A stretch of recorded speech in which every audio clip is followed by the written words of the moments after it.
ಸರ್ವರಿಗೂ ನಮಸ್ಕಾರಗಳು. ಗುರುಗಳ ಅಪ್ಪಣೆಯಂತೆ ಇವತ್ತಿನ ವ್ಯಾಖ್ಯಾನ ಗುರುಸ್ತುತಿಯೊಂದಿಗೆ ಪ್ರಾರಂಭ. ಗುರುವೇ ಸರ್ವಲೋಕಾನಾಂ ವಿಷಯೇ ಭವರೋಗಿಣಾಂ ನಿಲಯೇ ಸರ್ವವಿದ್ಯಾನಾಂ ಶ್ರೀಕೃಷ್ಣಮೂರ್ತಯೇ ನಮಃ. ಸದಾಶಿವಸಮಾರಂಭಾಂ ಶ್ರೀಶಂಕರಾಚಾರ್ಯಮಧ್ಯಮಾಂ ಅಸ್ಮದಾಚಾರ್ಯಪರ್ಯಂತಾಂ ವಂದೇ ಗುರುಪರಂಪರಾಂ. ಓಂ ನಮೋ ಭಗವತೆ ವಿರಾಜೇಶ್ವರಾಯ. ಓಂ ಶ್ರೀ ಗಣೇಶಾಯ ನಮಃ. ಓಂ ಶ್ರೀ ಮಹಾಸರಸ್ವತ್ಯೈ ನಮಃ.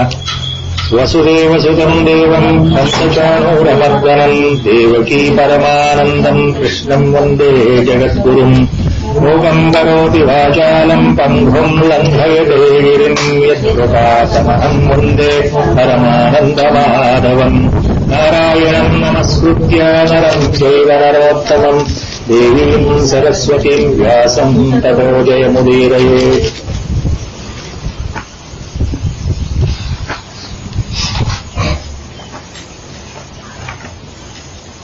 ಎಂಟನೇ ಅಧ್ಯಾಯ.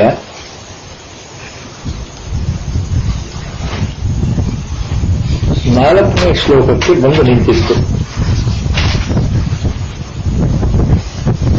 The fourth shloka of the 8th chapter, it was covered last time.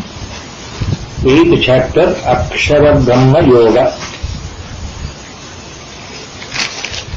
Adhivotam Ksharo Bhavaha Purushascha Adhidaivatam Purushascha Adhidaivatam Adhiyajño Hamevatra Dehe Deha Bhrutam Varaha.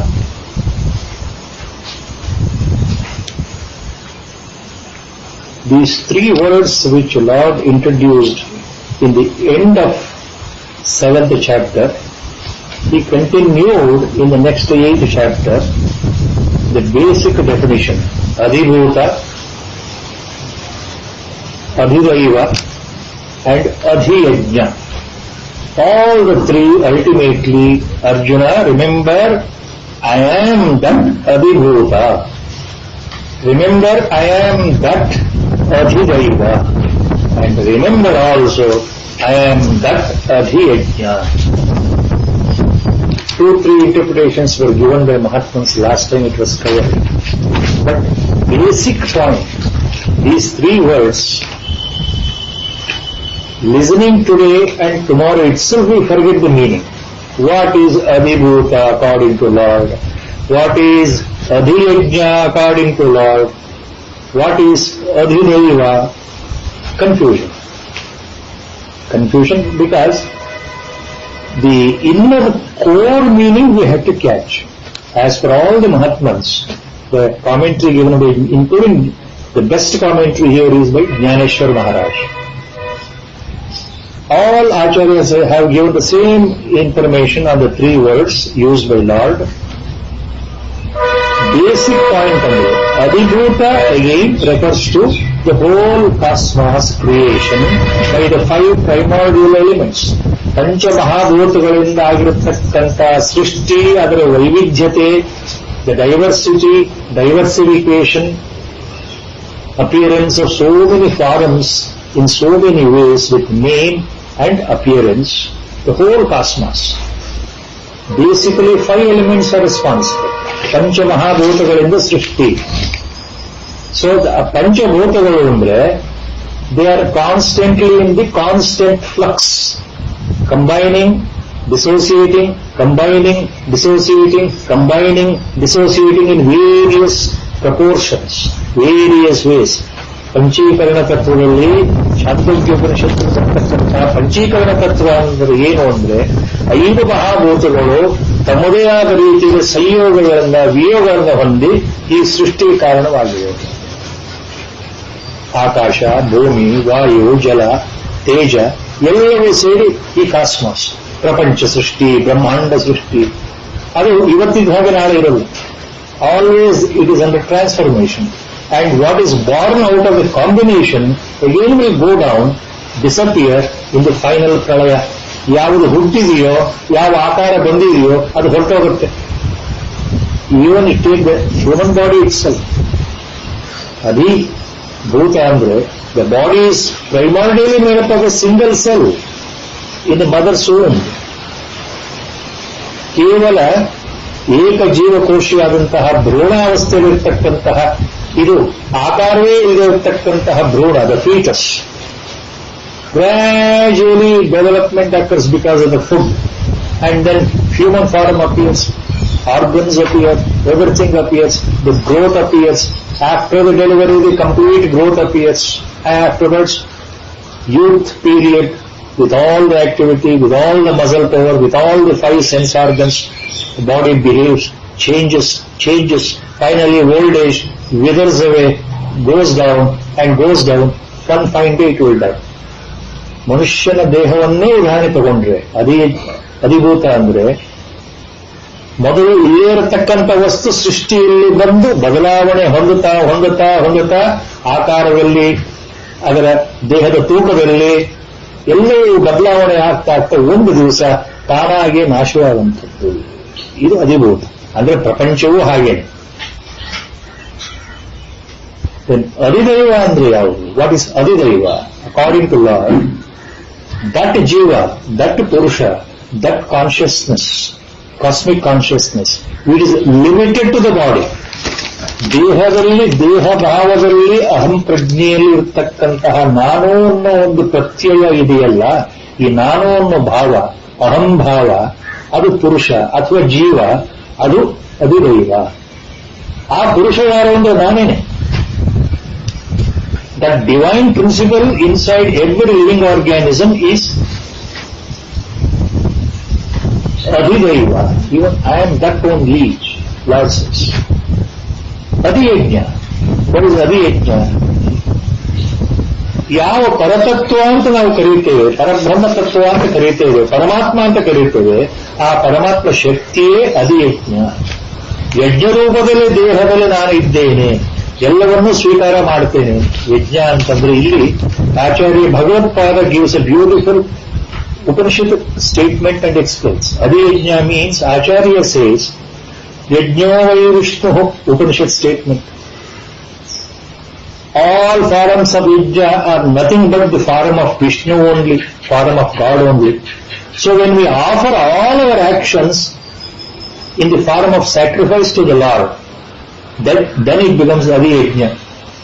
Another interpretation. ನಾವು ಮಾಡುವ ಎಲ್ಲ ಕೆಲಸಗಳು ನಾನಲ್ಲಪ್ಪ ಮಾಡ್ತಾ ಇರೋದು ಭಗವಂತ, ನಾನು ಬಹಳ ತಪ್ಪು ತಿಳ್ಕೊಂಡು ನಾನು ಮಾಡದೆ ಅಂತ ಅನ್ಕೊಳ್ತಾ ಇದ್ದೇನೆ, ಮಹಾ ತಪ್ಪು. ಎಲ್ಲವೂ ನೀನು ಮಾಡಿಸ್ತಾ ಇದ್ದೀಯ, ನಿನ್ನಿಂದಲೇ ಆಗ್ತಾ ಇದೆ, ಈ ನನ್ನ ದೇಹದ ಮೂಲಕ ಆಗ್ತಾ ಇದೆ. ನಾನು ಅಂತ ಭಾವದಲ್ಲಿ ಏನೇನು ಮಾಡ್ತಾ ಇದ್ದೇನೋ ಎಲ್ಲವೂ ನಿನಗೆ ಅರ್ಪಣೆ. ವಿತ್ ದಟ್ ಈಶ್ವರ ಸಮರ್ಪಣ ಭಾವ, whatever actions are performed that will not be binding. ಕರ್ಮಯೋಗದ ಮೊದಲ ರಹಸ್ಯ ಸಿದ್ಧಾಂತ ಮೊದಲೇ ಹೇಳಿಬಿಟ್ಟಿದ್ದಾನೆ ಭಗವಂತ. ಫಲದ ಮೇಲೆ ಆಸೆ ಇಲ್ಲದೆ ಕೇವಲ ಈಶ್ವರನ ತೃಪ್ತಿಗೋಸ್ಕರ, ಭಗವಂತನಿಗೋಸ್ಕರ ನೀವು ನಿಮ್ಮ ಕರ್ಮಗಳನ್ನ ಭಗವಂತನಿಗೆ ಸಮರ್ಪಣೆ ಮಾಡ್ತಾ ಇದ್ರೆ, shift your responsibility. All that is being done is for your sake, not for my sake, not for my betterment, not for my enjoyment, not for my pleasure. I am doing things because of you. Let all these things be sacrificed towards you only. ನಾನು ಮಾಡುವ ಪ್ರತಿಯೊಂದು ಕರ್ಮವೂ ಯಜ್ಞ ಸ್ವರೂಪಿಯಾಗಲಿ ಎನ್ನುವ ಭಾವನೆಯಿಂದ ಮಾಡಿದಾಗ ಅಲ್ಲಿ ಬಂಧನ ಬರುವುದಿಲ್ಲ. ಅದು ಕರ್ಮಯೋಗ. ಆ ಅಧಿಯಜ್ಞವು ನಾನೇ ಅಂತ ಭಗವಂತ ಹೇಳ್ತಾ ಇದ್ದಾರೆ. Ultimately it means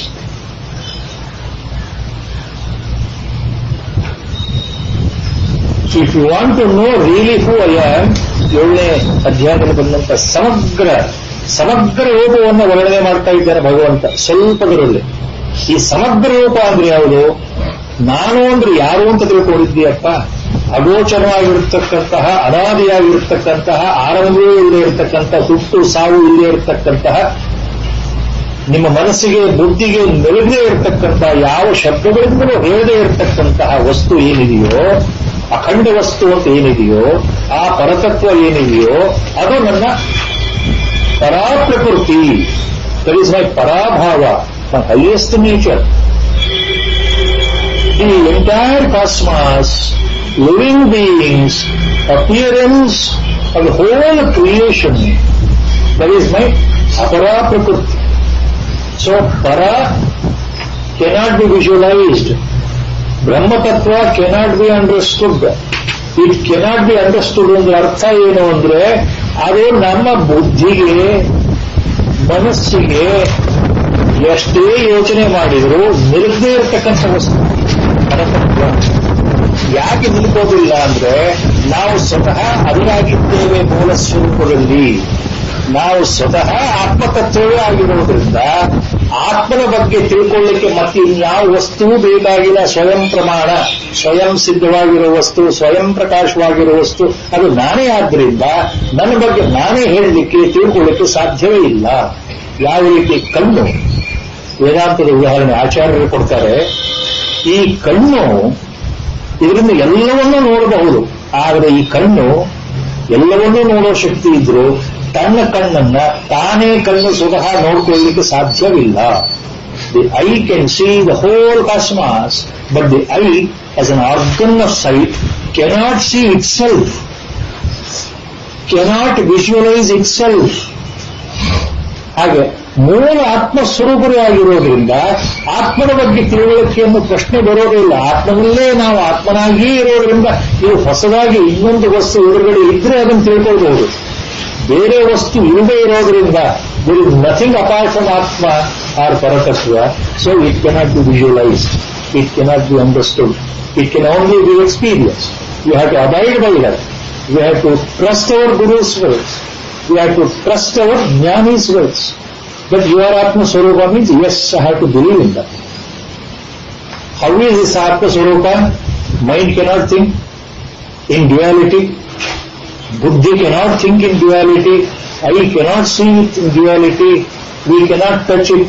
All this is duality now. ದ್ವೈತ ಭಾವದಲ್ಲಿ ಇದು ಯಾವುದೂ ಸಾಧ್ಯ ಇಲ್ಲ. ಇದು ಪರಾಪ್ರಕೃತಿ.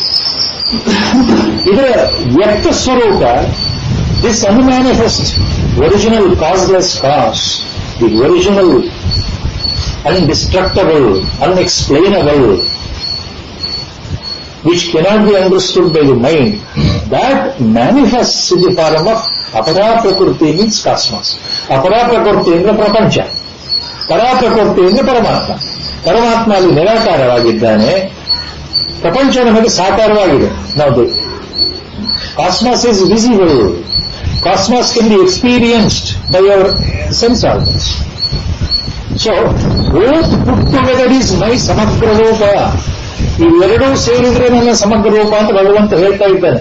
ಅದನ್ನು ಇಲ್ಲಿ 2-3 ಶ್ಲೋಕದಲ್ಲಿ ಬಿಡಿಸಿ ಬಿಡಿಸಿ ಹೇಳ್ತಾ ಇದ್ದಾನೆ. ಇದೇ ಸಮಗ್ರ ಸ್ವರೂಪ in totality he explains further later in Vibhuti Yoga and Vishwarupa Yoga. ಅಲ್ಲಿ you must remember what is explaining there is the entire manifested ಅಪರಾ ಪ್ರಕೃತಿ. ಸೊ ಅಧಿದೈವತಂ ಕ್ಷರೋ ಭಾವ ಪುರುಷಶ್ಚಾದಿ ಅಧಿದೈವತಂ ಅಧಿಯಜ್ಞೋ ಅಹಂ ಏವಾತ್ರ ದೇಹೇ ದೇಹಭೃತಾಂಬರಃ. So here he is explaining, I am everything put together. I am the whole thing. What you can visualize, what you cannot. ನಿಮಗೆ ಏನು ಕಾಣುತ್ತೋ, ಏನು ಕಾಣೋದಿಲ್ವೋ, ಏನು ಅನುಭವಕ್ಕೆ ಬಂದಿದೆಯೋ, ಇನ್ನೂ ಏನು ಅನುಭವಕ್ಕೆ ಬರದೇ ಇದೆಯೋ, ನೀವು ಏನು ತಿಳ್ಕೊಂಡಿದೆಯೋ, ಏನು ತಿಳ್ಕೊಂಡಿಲ್ವೋ, ಎಲ್ಲವೂ ನಾನೇ ಅನ್ನೋ ಭಾವ ಇಲ್ಲಿ ಬರ್ತಾ ಇದೆ. ಇದನ್ನು ಮೊದಲೇ ಭಗವಂತ ಹೇಳ್ಬಿಟ್ಟಿದ್ದಾನೆ ಹಿಂದಿನ ಶ್ಲೋಕಗಳಲ್ಲಿ. ಇನ್ನು ಮುಂದೆ ಬರುವ ಅಧ್ಯಾಯದಲ್ಲಿ ಇದನ್ನೇ ಹೇಳ್ತಾನೆ ಭಗವಂತ. 9ನೇ ಅಧ್ಯಾಯದಲ್ಲೂ ಭಗವಂತ ಈ ಮಾತು ಹೇಳ್ತಾನೆ, ಮಯಾ ತತಮಿದಂ ಸರ್ವಂ, ನನ್ನಿಂದ ಎಲ್ಲವೂ ಬಂದಿದೆಯಪ್ಪ, ಜಗತ್ತೇ ಬಂದಿದೆ ಅಂತ 9ನೇ ಅಧ್ಯಾಯದಲ್ಲಿ ಹೇಳ್ತಾನೆ. ಮುಂದೆ 15ನೇ ಅಧ್ಯಾಯದಲ್ಲಿ ಅದೇ ಮಯಾ ತತಮಿದಂ ಸರ್ವಂ ಅಂತ ಹೇಳಿದ ಭಗವಂತ ಯಯಾ ತತಮಿದಂ ಸರ್ವಂ ಅಂತ 18ನೇ ಅಧ್ಯಾಯದಲ್ಲಿ ಹೇಳ್ತಾ ಇದ್ದಾನೆ. ಇದೆಲ್ಲದಕ್ಕೂ ನಾನೇ ಕಾರಣ ಅಂತ. ಅದೇ 18ನೇ ಅಧ್ಯಾಯದಲ್ಲಿ ಮತ್ತೊಂದು ಕಡೆ ಏನು ಹೇಳ್ತಾನೆ, ಈಶ್ವರ ಸರ್ವಭೂತಾನಾಂ ಹೃದಯ ಅರ್ಜುನ ತಿಷ್ಠತಿ. ಎಲ್ಲ ಹೃದಯದಲ್ಲಿರ್ತಕ್ಕಂಥ ಈಶ್ವರ ನಾನೇ ಅಪ್ಪ, ನಾನೇ ಇದ್ದೇನೆ, ನಾನೇ ಚಾಲಕ, ನಾನೇ ಸಂವಾಹಕ, ನಾನೇ ಸೂತ್ರಧಾರ, ನಾನೇ ನಿರ್ದೇಶಕ ಅನ್ನೋ ಭಾವದಲ್ಲಿ ಅಲ್ಲಿ ಆ ಮಾತು ಬರುತ್ತೆ. ಈಶ್ವರ ಸರ್ವಭೂತಾನಾಂ ಹೃದಯ ಅರ್ಜುನ ತಿಷ್ಠತಿ. ಹಿಂದಿನ 7ನೇ ಅಧ್ಯಾಯದಲ್ಲಿ ಏನು ಹೇಳ್ತಾರೆ ಭಗವಂತ, ಇದೇ ಮಾತನ್ನ ಮಯಾ ಸರ್ವಮಿದಂ ಪ್ರೋತಂ ಸೂತ್ರೇ ಮಣಿಗಣ ಇವ. Our Guru is fond phrase. Sutre manigana iva. Always he used to say. Lord says, Maya sarvamidam protam sutre manigana iva. The whole thing is made up of me only. I am the inborn dweller. I am the inborn force. The whole thing is actually produced, appear in different forms because of me only. I am responsible for the whole thing. Just like the beads are completely strewn with a thread inside to form a necklace, I am the thread inside where all the beads are held together. Here each bead represents one Brahmanda. Each bead, ಮುತ್ತಿನ ಸರಗದಲ್ಲಿ ಪ್ರತಿಯೊಂದು ಮುತ್ತೂರು ಬ್ರಹ್ಮಾಂಡವೇ. ಇಂತಹ ಸಹಸ್ರಾರು ಬ್ರಹ್ಮಾಂಡಗಳು ನಾನು ಜೋಡಿಸಿದ್ದೇನಪ್ಪ, ನನ್ನ ಮೂಲಕವೇ ಬಂದಿದೆ. ಸೂತ್ರೇ ಮಣಿಗಣ ಇವ. So all these things refer to this Samagra Oka. What we are trying to explain. Now, the next two shlokas are the landmark shlokas in the 8th chapter. All acharyas have specifically said. Next, 5th shloka and the 6th. Our Guru has stressed on this long back. If these two shlokas are understood correctly, half your sadhana is won, half the battle is won. Our Guru used to say. ಮುಂದೆ ಬರೋ ಈ ಶ್ಲೋಕ, 2 ಶ್ಲೋಕಗಳು ಸರಿಯಾಗಿ ಅರ್ಥ ಆಗಿಬಿಟ್ರೆ ನಿಮ್ಮ ಸಾಧನೆ 3 ಪಟ್ಟು ಬಲವಾಗಿ ಆಗುತ್ತೆ. ಗುರು ಕೃಪೆಯಿಂದ, ಭಗವಂತನ ಕೃಪೆಯಿಂದ ತಾನಾಗಿ ನಡ್ಕೊಂಡು ಹೋಗುತ್ತೆ, ಸುಲಭವೆಲ್ಲ ಆಗೋಗುತ್ತೆ. ಭಗವಂತ ಏನ್ ಹೇಳ್ತಾ ಇದ್ದಾನೆ ಅಂದ್ರೆ, ಅರ್ಜುನ ಹಿಂದೆ ಒಂದು ಪ್ರಶ್ನೆ ಕೇಳ್ತಾನೆ. ಸಾಧನಾ ಪದದಲ್ಲಿ ಇರ್ತಕ್ಕಂಥ ಅವರು ಸಾಧಕರು ಮರಣ ಕಾಲದಲ್ಲಿ ನಿನ್ನನ್ನು ಹೇಗೆ ಪಡೆಯಬಹುದು ಕೃಷ್ಣ, ಭಗವಂತನನ್ನು ಹೇಗೆ ಪಡೆಯಬೇಕು? People who are in the deathbed, how they should reach Godhead? That was a question of Arjuna in the previous chapter. For that also is giving answer no. How we can reach God? How we can have sakshatkara of God? Antakaale cha mameva smaran uktva kalevaram yak prayati samadbhavam yati nastatya samshayah.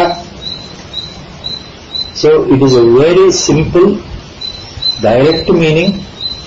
Though meaning is very clear, very, very simple, it is very difficult to comprehend the core meaning of this shloka. ಇಷ್ಟು ಸುಲಭವಾಗಿ ಶ್ಲೋಕ ಅಂದ್ರೆ, ಅಂತಕಾಲೇಜ ಮಾಮೇವ ಸ್ಮರನ್ನುಕ್ತ ಕಲೇವರಂ. ದೇಹ ಬಿಡೋ ಸಮಯದಲ್ಲಿ ನೋಡಪ್ಪ ಅರ್ಜುನ, ಯಾರ್ಯಾರು ಮರಣ ಕಾಲದಲ್ಲಿ ಮರಣ ಬಂದಾಗ, ಮರಣ ಹತ್ತಿರ ಬಂದಾಗ, ಸಾವು ಹತ್ತಿರ ಬಂದಾಗ, ಇನ್ನೇನು ದೇಹ ಬಿಡೋ ಸಮಯ ಬಂತಲ್ಲ, ಅಂದ್ರೆ ಸಾವನ್ನು ಹತ್ತು ಗಳಿಗೆ ಬಂತಲ್ಲ, ಮರಣ ಹೊಂದೋ ಗಳಿಗೆ ಹತ್ತಿರ ಬಂತಲ್ಲಪ್ಪ, ಅಂತಕಾಲೇ ಚ ಮಾಮೇವ ಸ್ಮರನ್ನುಕ್ತ ಕಲೇವರಂ. ಅಂತ ಸಮಯದಲ್ಲಿ ನನ್ನನ್ನ ಸ್ಮರಿಸಿಕೊಂಡು ನೀನು ಸತ್ತು ಹೋದ್ರೆ, at the time of death, if you remember me, if you think of me, if you have me as your goal, at the time of death in your mind, ಅಂದ್ರೆ ಭಗವತ್ ನಾಮಸ್ಮರಣೆ ಕೊನೆಗಾಲದಲ್ಲಿ ಮನಸ್ಸಿನಲ್ಲಿ ಇದ್ದರೆ, ನೋಡಪ್ಪ ಅರ್ಜುನ ಏನಾಗುತ್ತೆ, ಬಹಳ ಸುಲಭವಾಗಿ ಹೇಳ್ತಾ ಇದ್ದಾನೆ ಭಗವಂತ. ಯತ್ ಪ್ರಯಾತಿ ಸಮದ್ಭಾವಂ ಯಾತಿ ನಾಸ್ತತ್ರ ಸಂಶಯ ನ ಅಸ್ತಿ ಅತ್ರ ಸಂಶಯ. There is no doubt at all. What which ಸಂಶಯ ಇಲ್ಲಪ್ಪ, ಗ್ಯಾರಂಟಿ ಅಂತ ಭಗವಂತ ಹೇಳ್ತಾ ಇದ್ದಾರಲ್ಲ. ಯಾವುದು ಗ್ಯಾರಂಟಿ? ಯತ್ ಪ್ರಯಾತಿ ಸಮದ್ಭಾವಂ, ಮದ್ಭಾವಂ ಸಹ ಪ್ರಯಾತಿ. ನನ್ನನ್ನೇ ಸ್ಮರಿಸಿಕೊಂಡು ನೀನು ಜೀವ ಬಿಟ್ರೆ, ಕೊನೆಗಾಲದಲ್ಲಿ ಕೊನೆ ಕ್ಷಣದಲ್ಲಿ ನನ್ನ ನೆನಪಿದ್ರೆ, ನನ್ನ ಸ್ಮರಣೆ ಇದ್ರೆ, ನೀ ನನ್ನನ್ನೇ ಸೇರ್ತೀಯ. At the time of death, whoever remembers me, he will join me only. He will attain me only. He will get me only. ನನ್ನನ್ನೇ ಪಡಿತಾನೆ, ನನ್ನನ್ನೇ ಹೊಂತಾನಪ್ಪ ಅರ್ಜುನ. ಅಂದ್ರೆ ಭಗವಂತ ಏನ್ ಹೇಳ್ತಾ ಇದ್ದಾನೆ ಇಲ್ಲಿ? ಸಾಕ್ಷಾತ್ಕಾರವನ್ನ ಹೊಂದಲು ಮೋಕ್ಷವನ್ನ ಪಡೆಯಬೇಕು ಅನ್ನೋ ಆಸೆ ಇರತಕ್ಕಂಥ ಸಾಧಕರಿಗೆ ಭಗವಂತನನ್ನ ನೋಡಬೇಕು, ಭಗವಂತನಲ್ಲಿ ಸೇರಬೇಕು, ಭಗವಂತನಲ್ಲಿ ಐಕ್ಯ ಆಗಬೇಕು, I should see God, I should merge myself in God, I should be at his lotus feet after death. If such feelings are there in the mind, for them Lord is telling at the time of death what I should do, what you should do, that is what Lord is hinting. So if you remember me at the time of death, you will attain me. Simple English, simple shloka, simple commentary, all acharyas have given the commentary very clear on this, unanimous commentary. ಇಲ್ಲಿ ಯಾವ ಭೇದ ಭಾವವು ಎಲ್ಲರೂ ಅದನ್ನು ಹೇಳ್ತಾ ಇದ್ದಾರೆ. ನನ್ನನ್ನು ಸ್ಮರಿಸ್ತಾ ಸ್ಮರಿಸ್ತಾ ನನ್ನ ಸ್ಮರಣೆಯಲ್ಲಿ ನೀನು ಜೀವ ಬಿಟ್ಟುಬಿಟ್ರೆ ನೀನು ನನ್ನನ್ನು ಸೇರಿಬಿಟ್ಟ. ಅಂದ್ರೆ ವೇದಾಂತದ ಪ್ರಕಾರ ಇದನ್ನ ಯಾವ ರೀತಿ ಹೇಳಬೇಕು? ದೇಹ ಬಿಡೋ ಮೊದಲೇನೆ ಜೀವಿತ ಅವಧಿಯಲ್ಲಿ, when the body is still alive, if I am liberated by God's grace or Guru's grace, then I will be called Jivan Mukta, Krutakritya. Nothing else to attain. What has to be attained already attained. ಯಾವುದನ್ನು ಸಾಧಿಸಬೇಕಾಗಿತ್ತು ಅದು ದೇಹ ಇರುವಾಗಲೇ ಸಾಧನೆ ಆಗಿಬಿಟ್ರೆ, ದೇಹ ಇರುವಾಗಲೇ ಅನುಭವಕ್ಕೆ ಬಂದುಬಿಟ್ರೆ, ಆ ಅರಿವು ಮನಸ್ಸಿಗೆ ಬಂದುಬಿಟ್ರೆ, ಆ ಅನುಭವ ನೇರವಾಗಿ ಬಂದುಬಿಟ್ರೆ ಆಗೇನಾಗುತ್ತೆ? ಮನಸ್ಸು ಪ್ರಶಾಂತವಾಗುತ್ತೆ, ಸಮತ್ವ ಸ್ಥಿತಿಗೆ ಬರುತ್ತೆ. ಸಮತ್ವಂ ಹಿ ಯೋಗ ಉಚ್ಯತೆ, ಅದೇ ನಿಜವಾದ ಯೋಗ. ಆ ಸಮಸ್ಥಿತಿಯನ್ನು ಹೊಂದೋದೇ ನಿಜವಾದ ಯೋಗ. ಆ ಶಾಂತವಾದ ಮನಸ್ಸು ಸಮತ್ವಕ್ಕೆ ಬಂದ ಮೇಲೆ the mind becomes still and equanimous mode. That is ಜೀವನ್ ಮುಕ್ತಾವಸ್ಥಾ, that is liberation, emancipation. And such a noble soul is known as the great ಸಂತ, ಮಹಾಪುರುಷ, ಜೀವನ್ ಮುಕ್ತ, ಮಹಾಜ್ಞಾನಿ, ಪರಮಹಂಸ, ಸಿದ್ಧಪುರುಷ, ವಾಟ್ ಎವರ್ ಅಬ್ಜೆಕ್ಟಿವ್ಸ್. ದೇಹ ಇರಬೇಕಾದ್ರೇನೆ ನಮಗೆ ಆ ಅರಿವು ಬಂದುಬಿಟ್ರೆ ಜೀವನ್ಮುಕ್ತ ಲಕ್ಷಣ ಅಂತ ಕರೆಸ್ಕೊಳ್ಳೋದು. ಆದರೆ ದೇಹ ಇರೋ ತನಕ ಆ ಅರಿವು ಸ್ವತಃ ಅನುಭವಕ್ಕೆ ಬರುವೇನೆ ಸಾಧನೆ ಮಾಡ್ತಾ ಮಾಡ್ತಾ ಮಾಡ್ತಾ ಕೊನೆಯ ಕಾಲದಲ್ಲಾರೋ ಒಂದು ವೇಳೆ ಬಂದರೆ ಅದು ವಿದೇಹ ಮುಕ್ತ. That is at the time of leaving the body you become emancipated, you become realised ಅಂತ. Then you are called Videha Mukta. Either Jivan Mukta or Videha Mukta, point is same. You end up with point of no return to the cycle of birth and death. ಮತ್ತೆ ಪುನರ್ಜನ್ಮ ಇಲ್ಲ. ಜೀವನ್ ಮುಕ್ತಿ ಆಗಲಿ, ಕನಿಷ್ಠ ಪಕ್ಷ ಕೊನೆಯ ಪಕ್ಷ ವಿದೇಹ ಮುಕ್ತಿ ಆದರೂ ಆದರೆ ಮತ್ತೆ ಜನ್ಮಕ್ಕೆ ಪುನರ್ಜನ್ಮಕ್ಕೆ ಬರುವ ಅವಶ್ಯಕತೆ ಇಲ್ಲ. ಪರಮಾತ್ಮನಲ್ಲಿ ಐಕ್ಯವಾಗಿರ್ತಕ್ಕಂಥ ಸ್ಥಿತಿ, ಆ ಪರಮಾತ್ಮ ಸ್ವರೂಪವಾಗಿರ್ತಕ್ಕಂಥ ಸ್ಥಿತಿ, ನೀವೇ ಸ್ವತಃ ಆತ್ಮಸ್ವರೂಪದಲ್ಲಿ ನಿಂತ್ಕೊಳ್ಳುವಂಥ ಸ್ಥಿತಿ, ಅದನ್ನೇ ಭಗವಂತ ಹೇಳ್ತಾ ಇದ್ದಾನೆ ಇಲ್ಲಿ. ಸಮದ್ಭಾವಂ ಪ್ರಯಾತಿ ಅಂತವನು ನನ್ನ ಸ್ವರೂಪವನ್ನು ಹೊಂದ್ಬಿಡ್ತಾನೆ. ಅಂತ್ಯಕಾಲದಲ್ಲಿ ಯಾರು ನನ್ನನ್ನು ಸ್ಮರಣೆ ಮಾಡ್ತಾರೋ ಅವರು ವಿದೇಹ ಮುಕ್ತರಾಗ್ತಾರೆ ಅಂತ ಅರ್ಥ ಇಲ್ಲ. You become liberated at the time of death, if you remember me. Our Gurudev used to say on this so beautiful Vyakhyana, all Mahatmans have said the same thing, and our Gurudev has given a wonderful example also. Even Acharya has given the same example. The story of Ajamila in Bhagavata.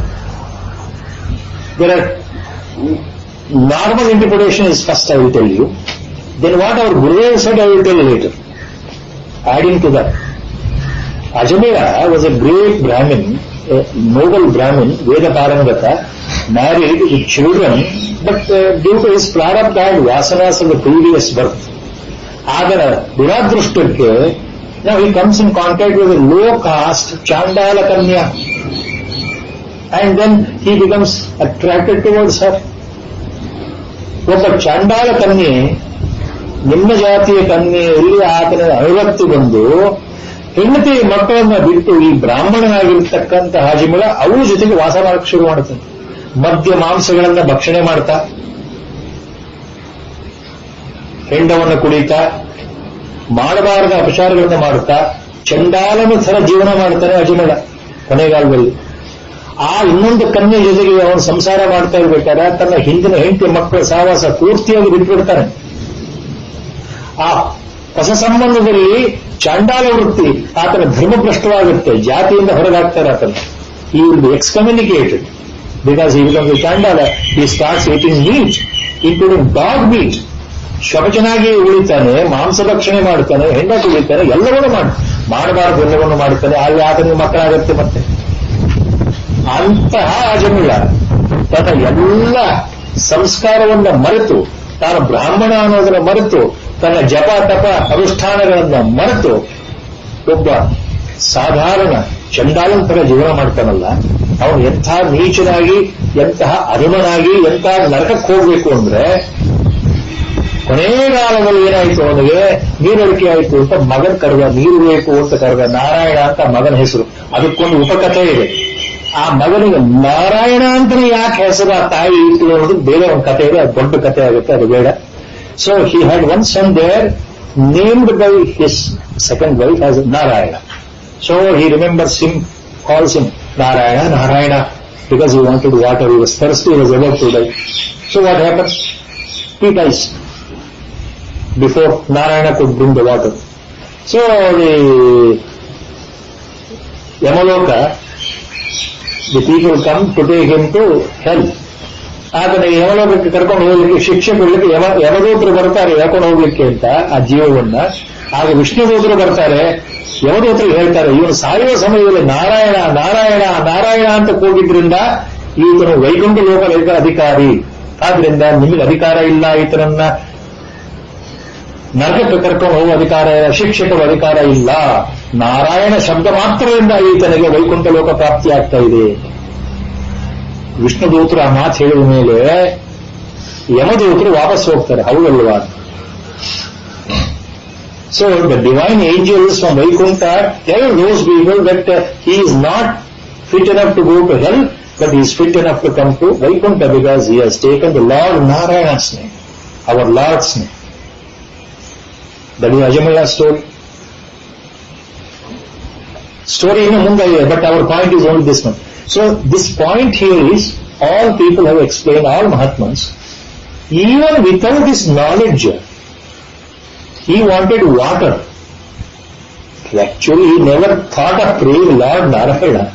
He wanted water. He was so thirsty at the time of death. So he called his son for the sake of water. But even then, look, all his sins were washed away because you uttered the word Narayana at the time of death. Very important part. That single word fetches him Vaikuntha Loka, Swarga Loka, the divine place at the feet of Lord Narayana. So that is the purport of the story. ಇದರ ಈ ಕಥೆ ಉದ್ದೇಶ ಏನು ಭಾಗವತದಲ್ಲಿ ಅಂದ್ರೆ, ಭಗವಂತನ ನಾಮವನ್ನ ಸಾಯುವ ಸಮಯದಲ್ಲಿ ಯಾವ ಕಾರಣಕ್ಕೆ ಆಗಲಿ ನಾವು ಉಚ್ಚಾರ ಮಾಡಿಬಿಟ್ರೆ ಭಗವತ್ ಪ್ರಾಪ್ತಿಯಾಗಕ್ಕೂ ಸಂದೇಹವೇ ಇಲ್ಲ.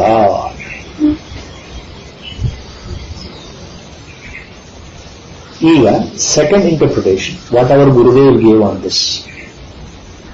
ಇದರ ಅರ್ಥ our Gurudev said, by listening to the story of Ajamila in Bhagavata, don't be a fool and consider yourself that whatever sins you do in your lifetime, wantonly, willingly, go on doing and doing and doing all the ill things, all the bad things, leading a non-virtuous life. And then thinking that what happened to Ajamila will happen to me also. So at the time of death, I will take Lord Narayana name or Lord Shiva name, and then I will be emancipated. So don't be a fool like that. That's what our Guru said. ಅಜಮೇಲನ ಕಥೆ ನೋಡ್ಬಿಟ್ಟು ಬರೀ ಮೇಲ್ನೋಟದ ಅರ್ಥ ತಗೊಂಡು ಅಜಮೇಲ ಎಲ್ಲಾ ಕೆಲಸಗಳನ್ನ ಕೆಟ್ಟ ಕೆಲಸ ಮಾಡಿದ್ರು ವೈಕುಂಠ ಲೋಕಕ್ಕೆ ಹೋಗ್ತಾನೆ ಅಂದ್ಮೇಲೆ, ಹಾಗಾದ್ರೆ ನನಗೇನು ಚಿಂತೆ ಇಲ್ಲ, ನಾನು ಹೇಗೆ ಬೇಕಾದ್ರೂ ಇರಬಹುದು, ಏನು ಬೇಕಾದ್ರೂ ಮಾಡಬಹುದು, ಎಂಥ ಕೆಟ್ಟ ಕೆಲಸವನ್ನೇ ಮಾಡಬಹುದು, ಕೊನೆ ಇದೆಯಲ್ಲ ದಾರಿ ತೋರಿಸಿದಾನಲ್ಲ ಭಗವಂತ ಹೇಳ್ಬಿಟ್ಟಿದ್ದಾನಲ್ಲ, ಅಂತ ಕಾಲೇಶ ಮಾಮೇಪ ಸ್ಮರನ್ ಮುಕ್ತ ಕಲೇವರಂ. ಸಾಯೋ ಸಮಯದಲ್ಲಿ ಕೃಷ್ಣ ಅಂತ ಕರೆದು ಬಿಟ್ರೆ ನನ್ನ ಕೆಲಸ ಮುಗಿದೋಯ್ತಲ್ಲ, ರಾಮ ಅಂತ ಕರೆದ್ರೆ ಮುಗಿದೋಯ್ತಲ್ಲ ಅಂತ ನೀನ್ ತಿಳ್ಕೊಂಡಿದ್ರೆ ನಿನ್ನಂತ ಮೂರ್ಖ ಯಾರೂ ಇಲ್ಲ ಅಂತ ಗುರುಗಳು ಹೇಳಿದ್ರು ಈ ಶ್ಲೋಕದ ಬಗ್ಗೆ. ಇದರ ಅರ್ಥ ಏನು ಅಂದ್ರೆ, ನೀವು ನೆನೆಸ್ಕೊಂಡಂಗೆ ಎಲ್ಲಾ ಕೆಟ್ಟ ಕೆಲಸಗಳನ್ನ ಮಾಡಿ ಕೊನೆಗೆ ಒಂದು ವಯಾಮೀಡಿಯಾ you are trying to find a way to escape from your ill deeds. It cannot happen. You will never remember the name of the God at the time of death. That is the point. All ಮಹಾತ್ಮನ್ಸ್ have said. ಭಗವಂತ ಹೇಳಿದ ಕ್ಷಣಕ್ಕೆ ಎಲ್ಲರಿಗೂ ನೆನಪು ಬರುತ್ತಾ? ಎಲ್ಲರಿಗೂ ಅಜಮನ್ story ನೆನಪು ಬರುತ್ತಾ? ಅವರ Ramsukdas Ji Maharaj has given a beautiful explanation on this. Jnaneshwar Maharaj has given a beautiful explanation on this. Ramanujacharya has given a beautiful explanation for that. Why it is not possible? ಯಾಕೆ ಬರೋದಿಲ್ಲ ನಮಗೆ? ಇದು ಕಥೆ ಗೊತ್ತಿದ್ರೂ ನಮಗೆ ಬರೋದಿಲ್ಲ. ಭಗವಂತ ಹೇಳ್ತಾ ಇದ್ದಾನೆ ಆದ್ರೂ ನಮಗೆ ಬರೋದಿಲ್ಲ. ಯಾಕೆ ಅಂದ್ರೆ we are not used to it. We have not practiced it. We have never practiced in our lifetime. Bhakti yoga, path of devotion, ಭಗವಂತನ ಸ್ಮರಣ, ನಾಮಸ್ಮರಣ, ನಾಮ ಜಪ, ಜಪಯೋಗ, we have never done it. Offhandedly we might have recited 1 or 2 shloka in a day, but have we really offered ourselves to God with a pure devotion? It is not that. So without the practice now, without doing anything now, without going in the right direction, absolutely, our Gurudev said, you will never even think to remember God's name at the time of death. ಈಗಿಂದನೇ ನಾವು ಅನುಭವ practice ಮಾಡದೇನೆ, ನಾಮಸ್ಮರಣೆ ಮಾಡದೇನೆ, ಭಗವಂತನ ನೆನೆಸ್ಕೊಳ್ಳೋದು ಪ್ರತಿ ದಿವಸ ನೆನೆಸ್ಕೊಳ್ಳದೇನೆ, ನಾವು ಭಗವಂತನಿಗೆ ಭಕ್ತಿಯನ್ನು ತೋರಿಸದೇನೆ, ಆತರ ಶರಣಾಗತ ಭಾವ ಹೊಂದಿದ್ದೇನೆ, ಎಲ್ಲ ನೀನೇ ಅಪ್ಪ ನಾನೇನು ಅಲ್ಲ ಅನ್ನೋ ಭಾವ ಬರೆದೇನೆ, ನಾವು ಎಲ್ಲಾ ಕೆಲಸಗಳನ್ನ ನಮ್ಮ ಜೀವನ ಆಮೋದ ಪ್ರಮೋದ ಎಂಜಾಯ್ಮೆಂಟ್, ಬರೀ ಹಣ ಕಾಸು ದುಡ್ಡು ಪ್ರತಿಷ್ಠೆ ಅಹಂಕಾರ ಇದೇ ನಮ್ಮ ಗುರಿ ಆಗಿಬಿಟ್ರೆ ಕೊನೆಗೆ ನಮ್ಗೆ ಹೇಗೆ ನೆನಪು ಬರುತ್ತೆ ಭಗವಂತ? ಬರೋದೇ ಇಲ್ಲ. ಅವ್ರ ಗುರುಗಳು ಸೆಟ್ ಅನದರ್ ರೀಸನ್. ಎರಡನೇ ಕಾರಣ ಏನಪ್ಪ ನಮಗೆ ನೆನಪು ಬರೋದಿಲ್ಲ ಅಂದ್ರೆ, ಸಾಯೋ ಸಮಯದಲ್ಲಿ ಅಸಾಧ್ಯವಾದ ದೇಹದಲ್ಲಿ ನೋವು ಇರಬಹುದು, ಅಂಗಾಂಗಗಳು ಹೊರಟೋಗಿರಬಹುದು, ಮಾತನಾಡೋ ಶಕ್ತಿ ಇರೋದಿಲ್ಲ, ಯೋಚನೆ ಮಾಡೋ ಶಕ್ತಿ ಇರೋದಿಲ್ಲ. We may be in state of coma or semi coma condition. You may be in a great pain. The whole body must have lost all the working capacity. All the organs must have lost their function one by one. So mind is deluded, reasoning power gone, intellect deluded, mind totally towards other feelings like about the health, about the pain, and also mind is worried about other issues in life. Mind is always worried about what happens to my wife, what happens to my children, what happens to grandchildren, what happens to my house, what happens to my bank balance. Only these feelings will control the mind, cloud the mind. Our Gurudev said. ಸಾಯುವ ಸಮಯದಲ್ಲಿ ಭಗವಂತ ಯಾಕೆ ನೆನಪು ಬರೋಲ್ಲ ಅಂದ್ರೆ, ಬೇರೆ ಎಲ್ಲ ಪ್ರಾಪಂಚಿಕ ಯೋಚನೆಗಳು ಬದಲಾಗತ್ತೆ. ಮಾಯೆ ಹಂಗ ಆಟ ಆಡಿಸುತ್ತಪ್ಪ, ಬಿಡೋದಿಲ್ಲ. ಸಣ್ಣ ಸಣ್ಣ ವಿಷಯಕ್ಕೆ ಕುತ್ಕೊಂಡ್ಬಿಡುತ್ತೆ ಮನಸ್ಸು. ಅಯ್ಯೋ ನಾನು ತೀರ್ ಹೋದ್ರೆ, ನಾನು ಸತ್ತು ಹೋದ್ರೆ, ಜೊತೆಗೆ ಸಾವಿನ ಭಯ ಒಂದು ಅಡ್ಡ ಬರುತ್ತಲ್ಲ. The fear of death also makes your mind totally dull, hypnotized. The fear completely smashes your mind. Your mind is not in a position to think. So, where do you think of God's name? At the time of death. ಅವ್ರ ಗುರು ಇನ್ನು ಮುಂದೆ ಹೋದ್ರೆ ಬಹಳ ಒಂದ್ಸಲ ತಮಾಷೆ ಹೇಳ್ಬಿಟ್ರು. ಯಾವ ಐಸಿಯುನಲ್ಲಿ ಬಿದ್ದು ಸಾಯ್ತಿರೋದು ನನಗೆ ಏನೇ ಗೊತ್ತು, ಎಲ್ಲ ಟಿವಿಯೆಲ್ಲ ಹಾಕಿರ್ತಾರಲ್ಲ, ಮನಸ್ಸು ಎಲ್ಲಿ ಹೋಗಿರುತ್ತೋ ಯಾರಿಗೂ ಗೊತ್ತಲ್ಲ, ಪಕ್ಕದಲ್ಲಿ ಯಾರು ಇರೋದಿಲ್ಲ. ಅನಾಥವಾಗಿ ಬಿದ್ದು ಅನಾಥರಾಗಿ ಸಾಯುವ ಸಮಯದಲ್ಲಿ ಭಗವಂತ ಎಲ್ಲಪ್ಪ ನೆನಪಾಗ್ತಾನೆ ಜನಗಳಿಗೆ. He was referring to normal people. He was referring all these things to ordinary, normal, rich people, super rich people, or poorest of the poor people. All will die in the same way. That's why our Gurudev said, you start now itself. Nama Japa, Sankirtana, Bhagavan Namasmarana. You start now itself, it will hold you Same words what our Gurudev repeatedly said, Gundavali Maharaj also said the same thing. You catch hold of the word Rama now itself, what I am giving you as Upadesha, it will catch you at the end. Even the promise Maharaj gave in his sermon, I still remember, highest promise he gave was, you don't bother at what stage you will be there at the time of death, whether your mind is working, whether it is not working, whether you are deluded, ನಿಮ್ಮ ಮನಸ್ಸು ಬುದ್ಧಿ ಮಂಕಾಗಿದೆಯೋ, ಮೂರ್ಛೆ ಬಂದಿದೆಯೋ, coma condition ಬಂದಿದೆಯೋ, ಎಂಥದೇ ಇರಲಿ, ಕೊನೆಗಾಲದಲ್ಲಿ ಈಗ ನೀನು ಅಭ್ಯಾಸ ಮಾಡಿದರೆ ಆ ರಾಮ ನಾಮವನ್ನ ನಿನಗೆ ನೆನಪು ಮಾಡೋ ಜವಾಬ್ದಾರಿ ನಂದಪ್ಪ ಅಂತ ಗೋಂದಾವಲಿ ಮಹಾರಾಜ ಆಶ್ವಾಸನೆ ಕೊಟ್ಟಿದ್ದಾರೆ. Maharaj has given a promise to all his disciples. You start now, I will be there at the end to take you to the salvation. I will see that you will be uttering Ramanama at the end. I will be there. Same Mahatman's words. Our Gurudev said the same thing. You start now, you will remember in the end. If you don't do it now, if there is no abhyasa, if you don't practice now, you will never get it. So the difference between ordinary people and sadhakas is very important here. That is why we say, how lucky we are. How lucky andre, it refers to all spiritual sadhakas who have Paramatma as their Guru in the Guru form, Sadguru form. Here we have a blessing from the Guru himself. In the human body, in the human form, Lord himself has come and blessed. You do this, I will be there to look at. So, how lucky we are. We need not worry on this count. How I will die. I means I am referring to the body here, not the original life.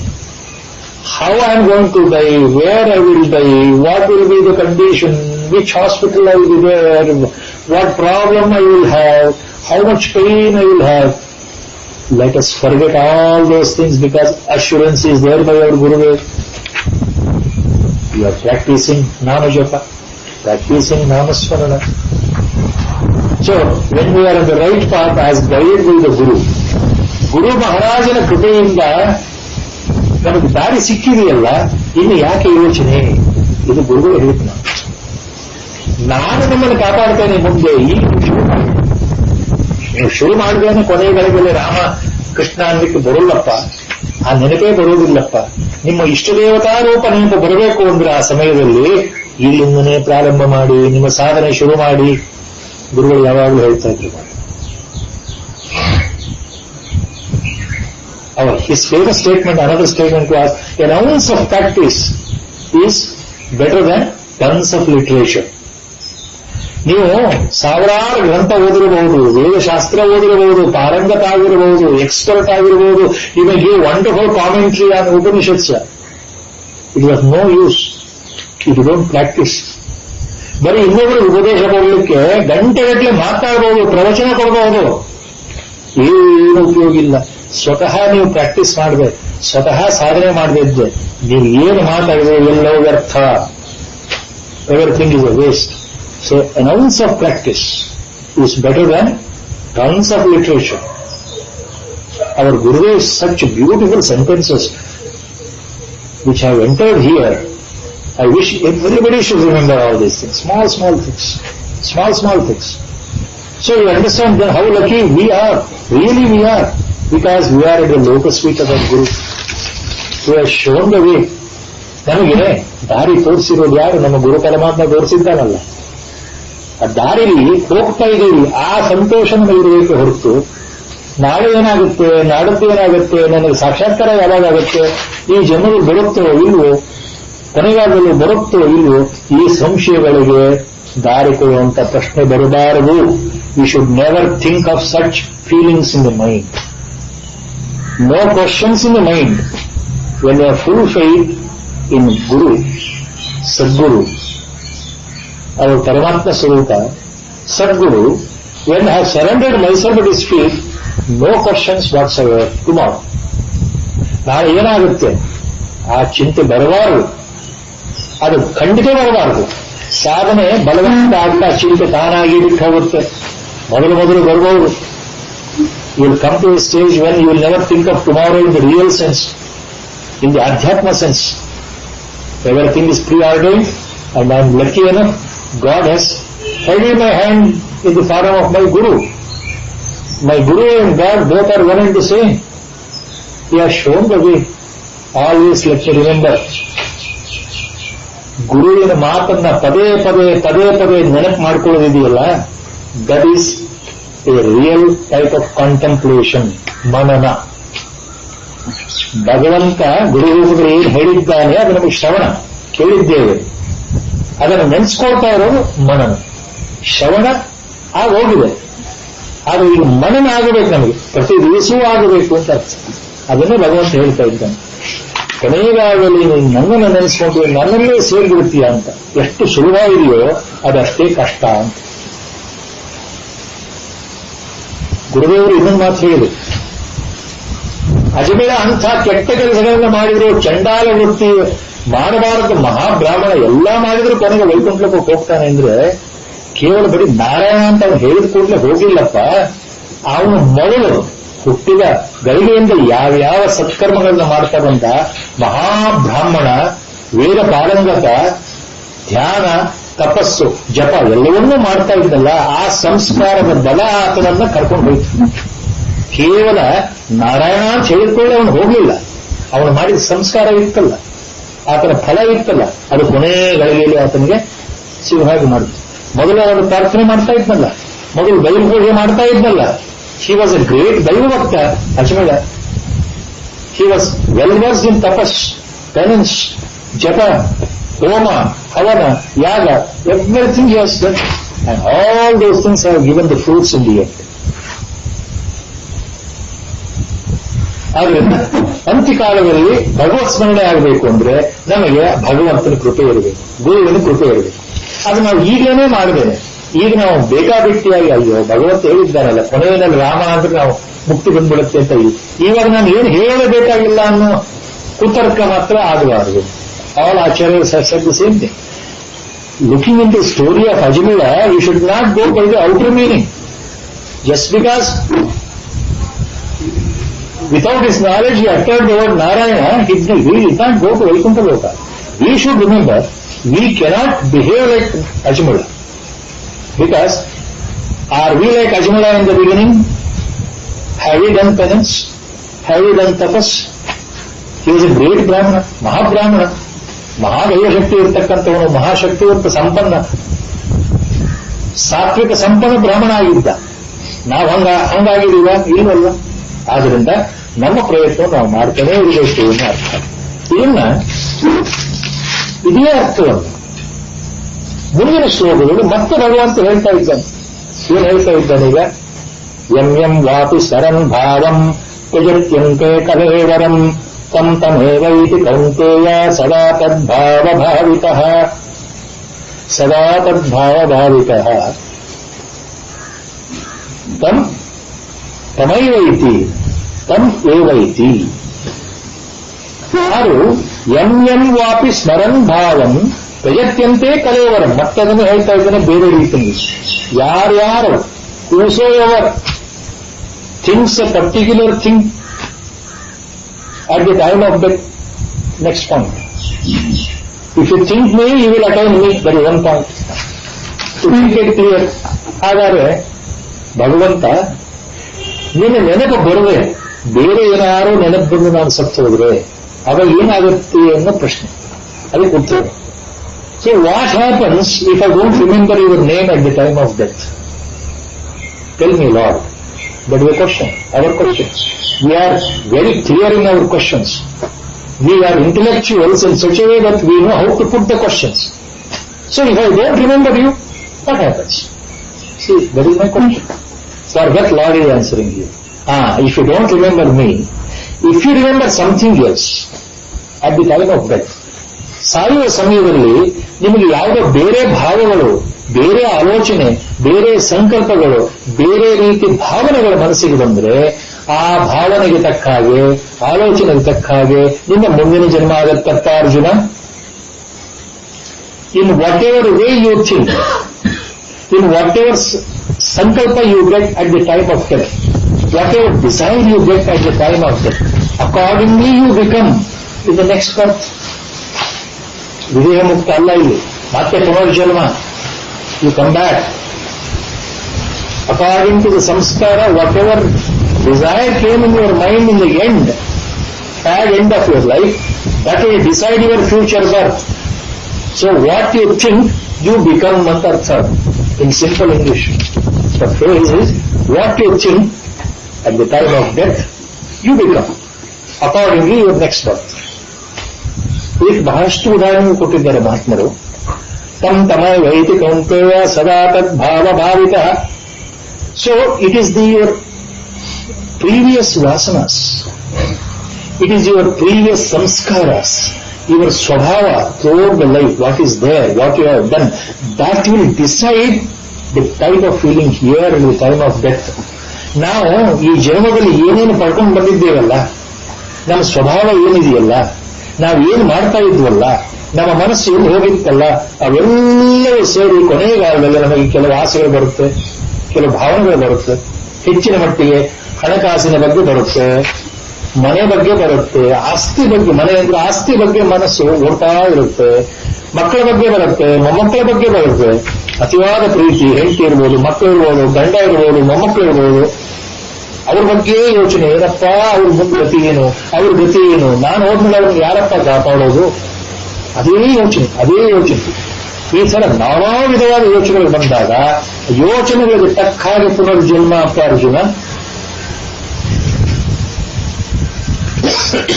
So thinking whatever object, desiring whatever thing, you attain the same thing in the next step. This is another landmark sloka. ಯಮ್ಯಂ ವಾಪಿ ಸ್ಮರನ್ ಭಾವಂ, ಯಾವ್ಯಾವ ಭಾವವನ್ನು ಸ್ಮರಣೆ ಮಾಡಿಕೊಂಡು ಜೀವ ಬಿಡ್ತೀವಲ್ಲ, ಯಜತ್ಯಂತೆ ತನೈವರಂ ತಮ್ ತಮೈವೇತಿ ಕೌಂತೆಯ ಸದಾ ತದ್ಭಾವ ಭಾವಿತಃ. ಅದೇ ರೀತಿ ನಾವು ಆಗ್ತೇವೆ. ಅವರ್ ಗುರುಗಳು has given one beautiful example for the ವ್ಯಾಖ್ಯಾನ ಹಿಯರ್. ನಮಗೆಲ್ಲ ಅರ್ಥ ಆಗುವಂತಹ ಒಂದು ಉದಾಹರಣೆ ಗುರುಗಳು ಕೊಟ್ಟಿದ್ದಾರೆ. That is that in his ವ್ಯಾಖ್ಯಾನ ಹ್ಯಾಸ್ ಗಿವನ್. ಇದು can be understood by everyone. See, you find a God-given genius in the family.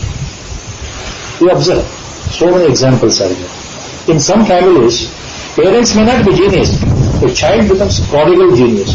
4, 5 ವರ್ಷ, 3 ವರ್ಷ, 5, 6 ವರ್ಷದಲ್ಲಿ ಇದ್ದಕ್ಕಿದ್ದ ಹಾಗೆ ಒಂದು ಮಗುಗೆ ಎಂಥ ಸಂಗೀತ ಪ್ರಜ್ಞೆ ಅಂದ್ರೆ ಅವಕಾಶ ಕೊಟ್ಟು ಆ ಪೇರೆಂಟ್ಸ್ ಅವ ಮಹಾ ಸಂಗೀತರಾಗ್ಬಿಡ್ತಾನೆ. You call him a genius, a musical genius. ಒಬ್ಬ ಇದಕ್ಕಿದ್ದಂಗೆ ದೊಡ್ಡ ಪೇಂಟರ್ ಆಗ್ತಾನೆ, art, famous person in the field of art. ಒಬ್ಬ ಮಗು ಇದಕ್ಕಿದ್ದಾಗ ಫೇಮಸ್ ಡ್ಯಾನ್ಸರ್ ಆಗಿಬಿಡ್ತಾರೆ. ಹುಡ್ತಾ ಸೆಲೆಬ್ರಿಟಿ. ಏನೋ ಇಲ್ಲದೆ ಒಂದು ಮಗು ಒಂದು ಫೇಮಸ್ ಸ್ಪೋರ್ಟ್ಸ್ ಮನ್ ಆಗ್ಬಿಡ್ತಾರೆ. ಸಚಿನ್ ತೆಂಡೂಲ್ಕರ್ ಆಗ್ಬೋದು, ಫೇಮಸ್ ಆಕ್ಟರ್ ಆಗ್ಬಿಡ್ಬೋದು. ಹೋಗ್ತಾ ಹಿಂದೆ ಯಾರು ಇರಲಿಲ್ಲ, ಆದ್ರೆ ಈ ಮಗು ಹಾಗೆ. So you find there is a development of a celebrity or a sportsman or a musician in a family where the parents are not that famous at all. Why it happens? Because that person, that Jivatma, in the previous birth was a celebrity. He was a musician. He was a sportsman. ಆ ಭಾವದಲ್ಲಿ ಆತ ಒಬ್ಬ ಉತ್ತಮ ಸಂಗೀತಗಾರನಾಗಿದ್ದರೆ, ಆ ಸಾಯೋ ಸಮಯದಲ್ಲಿ ಸಂಗೀತದ ಬಗ್ಗೆ ಆತನಿಗೆ ಆಲೋಚನೆ ಇದ್ರೆ ಮುಂದಿನ ಜನ್ಮದಲ್ಲಿ ಮತ್ತೆ ಸಂಗೀತಗಾರನಾಗಿ ಹುಟ್ಟುತ್ತಾನೆ. ವೇದಾಂತ ಸೇರಿಸಿದ ಆ ಹಿಂದಿನ ಸಂಸ್ಕಾರ ವಾಸನೆ ಆತನ ಹೇಳ್ಕೊಂಡು ಬಂದು ಮುಂದಿನ ಜನ್ಮದಲ್ಲಿ ಮತ್ತೆ ಫುಲ್ಫಿಲ್ ಮಾಡುತ್ತೆ. ಸೊ ಎಮ್ಮೆಲ್ ವಾಪಿ ಸ್ಮರನ್ ಭಾವ, ಯಾವ ಭಾವನೆಯಿಂದ ನಾವು ಜೀವ ಬಿಡ್ತಾ ಇದ್ದೇವೋ ಮುಂದಿನ ಜನ್ಮದಲ್ಲಿ ಅದು ದಕ್ಕತ್ತೆ. ವೇದಾಂತ gives another 2 beautiful examples. Ramsukdas Ji Maharaj, Jnaneshwar Maharaj, all have given them 2 examples to understand this.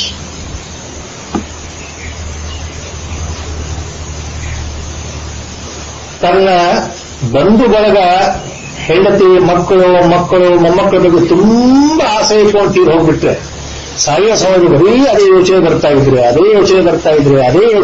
ಇದ್ರೆ when you think of that dear ones in the life, wife or husband or children, whatever it is, at the time of death, what happens? Most of them get a birth as dog. Vedanta says. Not that all dogs are that. Most of them get the rebirth as a dog. Why? Somehow the dog enters that family and becomes this loyal, obedient pet in that family. You don't know. Even Bhagavan Yamana Maharshi has mentioned this. Indirectly. When somebody, lot of dogs and monkeys and squirrels, peacocks were there. Even now it is there. At the time of Bhagavan's lifetime in ashram, and sometimes they used to create nuisance, especially dogs and monkeys. And disciples used to get angry. And they complained also to Bhagavan. And Bhagavan said, don't complain. Just like you have come to the Ramanashram, even they have come. Who knows what noble souls are there in their body? Don't complain. These are the words he used. He is a jnani. He knows. We don't know. We think it is a dog. But he knows what it is. So there is one point. Another point is, if a person thinks too much of his wealth at the time of death, what happens to the black money I have? What happens to my money? Who will squander my money? Who will plunder my money? ಸಾಯುವ ಸಮಯದಲ್ಲಿ ದುಡ್ಡಿನ ಬಗ್ಗೆ ಬಹಳ ಆಸೆ ಪಟ್ಕೊಂಡು ಸತ್ರೆ, ಅದನ್ನೇ ಯೋಚನೆ ಮಾಡ್ತಾ ಸತ್ತು ಹೋದ್ರೆ, ವೇದಾಂತ says, he will be born as a snake. The next one. Not that all snakes are that. Remember that. ಅಂತವರು ಹಾವಾಗಿ ಹುಟ್ಟೋ ಸಾಧ್ಯತೆ ಇದೆ. ಹಾವಿನ ಕೆಲಸ ಏನು ಅಂದ್ರೆ ಬಿರುಡಲ್ಲಿರೋದು. ಹೆಚ್ಚಿನ ಮಟ್ಟಿಗೆ ನಾವು ಪುರಾಣ ಕಥೆಗಳಲ್ಲಿ ಬರುತ್ತಲ್ಲ, ನಿಧಿಯನ್ನ ಸರ್ಪ ಕಾಯುತ್ತಾ ಇರುತ್ತೆ. The cobra guards the wealth hidden in the soil. That is our saying in Puranas. And so many examples are there also.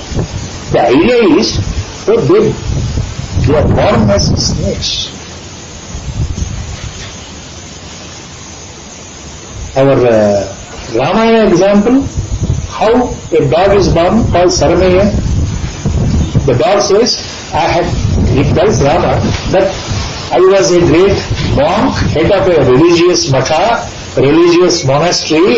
I took away all the money for my benefit. What is given by the disciples, I enjoyed myself. So in this birth I have become a dog. Dog Saramaya story is there in Ramayana. ನಾನು ಒಂದು ಕಾಲದಲ್ಲಿ ಮಠಾಧಿಪತಿ ಆಗಿದ್ದೆ, ಒಳ್ಳೆ ವ್ಯಕ್ತಿ ಆಗಿದ್ದೆ, ಭಕ್ತರು ಕೊಡೋ ದುಡ್ಡೆಲ್ಲ ನಾನು ಸ್ವಂತಕ್ಕೆ ಬಳಸ್ಕೊಂಡಿದ್ದೆ, ದೇವರಿಗೆ ಅಂತ ಕೊಟ್ಟಿದ್ದ ದುಡ್ಡು ನಾನು ಬಳಸ್ಕೊಂಡಿದ್ರಿಂದ ಈ ಜನ್ಮದಲ್ಲಿ ನಾಯಿಯಾಗಿ ಹುಟ್ಟಿದ್ದೇನೆ ಪರಮಾತ್ಮ. ಸರಮೆ ಅನ್ನೋ ಕಥೆ ಅದು, ನಾಯಿ ಕಥೆ. ಹಾಗೆ ಯಂ ವಾಪಿ ಸ್ಮರನ್ ಭಾವಂ ತ್ಯಜತ್ಯಂತೆ ಕಲೇವರಂ, ಯಾವ್ಯಾವ ಯೋಚನೆಯಲ್ಲಿ ನಾವು ಹೋಗ್ತೀವೋ ಆ ಪ್ರಕಾರ ನಮ್ಮ ಮುಂದಿನ ಜೀವನ. What we think we become later. Tam tamevaiti kaunteya sada tadbhava bhavitah. ಇದನ್ನ ವೇದಾಂತದಲ್ಲಿ small phase our Guru used to say this shloka in a different way. ಯದ್ ಭಾವಂ ತದ್ಭವತಿ. ನಿಮ್ಮ ಭಾವನೆ ಏನಿದೆಯೋ ಆ ಪ್ರಕಾರ ಜೀವನ, ಆ ಪ್ರಕಾರವೇ ನಡೆಯುತ್ತೆ. ಯದ್ಭಾವಂ ತದ್ಭವತಿ. And another famous story, all of us we have forgotten, but our Guru has very fond of telling. It is there in a book also. It is there in Rebirth book also. Story of Janabharata. How the great King Bharata, after taking Vanaprastha, the great emperor, Sattvic emperor, doing his penance, ultimately at the time of death, somehow he thinks of his pet deer, which he had taken into his fold and care. ಸಾಯುವ ಸಮಯದಲ್ಲಿ ಭರತ ಮುನಿಗೆ ಅಯ್ಯೋ ನನ್ನ ಮುದ್ದು ಜಿಂಕಿ ಗತಿ ಇರಪ್ಪ ನಾನು ತೀರ್ ಹೋದ್ಮೇಲೆ ಅಂತ ಒಂದೇ ಒಂದು ಭಾವನೆ ಬಂದ್ಬಿಡ್ತಲ್ಲ. ಆಗೇನಾಯ್ತು, ಮತ್ತೆ ಮುಂದೆ ಜಿಂಕಿಯಾಗಿ ಹುಟ್ಟಬೇಕಾಯ್ತಲ್ಲ. Same Bharata Muni was born as a deer. All these examples are there. So ಈಗ ಭಗವಂತ ಏನ್ ಹೇಳ್ತಾ ಇದ್ದಾನೆ, ಮೊದಲು ಹೇಳಿದ್ದಾನೆ ಅರ್ಥ ಮಾಡ್ಕೊಳ್ಬೇಕು. ಸಾಯೋ ಸಮಯದಲ್ಲಿ ನೀನು ನನ್ನ ನೆನಪು ಮಾಡಿಕೊಂಡ್ರೆ ನನ್ನ ಹತ್ರ ಸೇರ್ತೀಯ. ಬೇರೆ ಬೇರೆ ನೆನಪು ಮಾಡ್ಕೊಂಡ್ರೆ ಆ ಪ್ರಕಾರ ನನ್ನ ಜೀವನ. ಅಂದ್ರೆ ಎರಡೂ ಆಯ್ಕೆ ನಮಗೆ ಬಿಟ್ಬಿಟ್ಟಿದ್ದಾನೆ ಭಗವಂತ, ನೀನೇನಾರು ಮಾಡ್ಕೊಳಪ್ಪ. ವಿತ್ ದೀಸ್ ಟೂ ಶ್ಲೋಕಾಸ್ God has given you full freedom. Just like, please remember how compassionate God is, how compassionate. After the end of the Upadesha in Bhagavad Gita, 18th chapter, what Lord says after the end of the Upadesha, 65th sloka is the end of the Upadesha in the 18th chapter. Then Lord says, he tells Arjuna, look, I have told you everything, Arjuna. In whatever way you want to grasp it, take it or leave it. That is left to your discretionary power.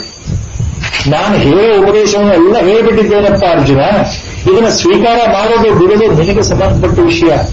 ನೀನು ಯೋಚನೆ ಮಾಡು, ನಾನು ಹೇಳಿದ್ದನ್ನ ಸ್ವೀಕಾರ ಮಾಡಬೇಕೋ ಬಿಡಬೇಕು, ನಿನಗೆ ಸಂಪೂರ್ಣ ಸ್ವಾತಂತ್ರ್ಯವಿದೆ. You are at full liberty to reject my ಉಪದೇಶ or accept. That is a compassion lord is shown.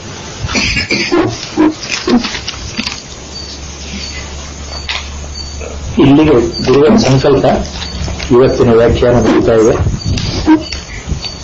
Vasudeva ಸುತಂ ದೇವಂ ಕಂಸಚಾರೂರಮರ್ದನಂ ದೇವಕೀ ಪರಮಾನಂದಂ ಕೃಷ್ಣಂ ವಂದೇ ಜಗದ್ಗುರುಂ ಮೂಕಂ ಕರೋತಿ ವಾಚಾಲಂ ಪಂಗುಂ ಲಂಘಯತೆ ಗಿರಿಂ ಯತ್ಕೃಪಾತಮಹಂ ವಂದೇ ಪರಮಾನಂದಮಹಾರವಂ.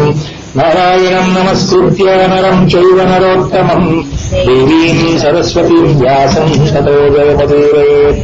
ಓಂ ನಮೋ ಭಗವತೆ ರಾಜೇಶ್ವರಾಯ. ಹರಿ ಓಂ.